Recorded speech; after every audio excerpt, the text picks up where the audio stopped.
జమ్మూ కాశ్మీర్ దోడా జిల్లాలో ఓ ఆర్మీ వాహనం లోయలో పడి 10 మంది సైనికులు ప్రాణాలు కోల్పోయారు. భదేర్వాహ్ చంబా అంతర్రాష్ట్ర రహదారిలోని కన్నీ పర్వత ప్రాంతం వద్ద ఈ ప్రమాదం జరిగింది. ఆర్మీకి చెందిన బుల్లెట్ ప్రూఫ్ వాహనం అదుపు తప్పి 200 అడుగుల లోతు ఉన్న లోయలో పడింది. ప్రమాద సమాచారం అందుకున్న ఆర్మీ సిబ్బంది పోలీసులు ఘటనా స్థలికి చేరుకుని సహాయక చర్యలు చేపట్టారు. క్షతగాత్రులను సమీప ఆసుపత్రులకు తరలించారు. గాయపడిన వారిలో 3 పరిస్థితి విషమంగా ఉందని అధికారులు తెలిపారు.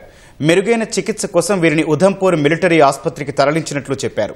ప్రమాద సమయంలో వాహనంలో 17 మంది సైనికులున్నారు. డ్రైవర్ నియంత్రణ కోల్పోవడంతో ఈ ప్రమాదం జరిగిందని అధికారులు తెలిపారు.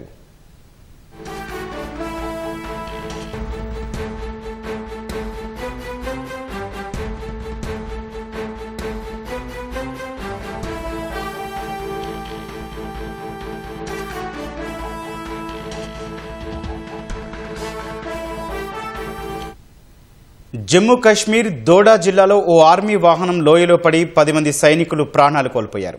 భదేర్వాహ్ చంబా అంతర్రాష్ట్ర రహదారిలోని కన్నీ పర్వత ప్రాంతం వద్ద ఈ ప్రమాదం జరిగింది. ఆర్మీకి చెందిన బుల్లెట్ ప్రూఫ్ వాహనం అదుపు తప్పి 200 అడుగుల లోతు ఉన్న లోయలో పడింది. ప్రమాద సమాచారం అందుకున్న ఆర్మీ సిబ్బంది పోలీసులు ఘటనా స్థలికి చేరుకుని సహాయక చర్యలు చేపట్టారు. క్షతగాత్రులను సమీప ఆసుపత్రులకు తరలించారు. గాయపడిన వారిలో 3 పరిస్థితి విషమంగా ఉందని అధికారులు తెలిపారు. మెరుగైన చికిత్స కోసం వీరిని ఉధంపూర్ మిలిటరీ ఆసుపత్రికి తరలించినట్లు చెప్పారు. ప్రమాద సమయంలో వాహనంలో 17 మంది సైనికులున్నారు. డ్రైవర్ నియంత్రణ కోల్పోవడంతో ఈ ప్రమాదం జరిగిందని అధికారులు తెలిపారు.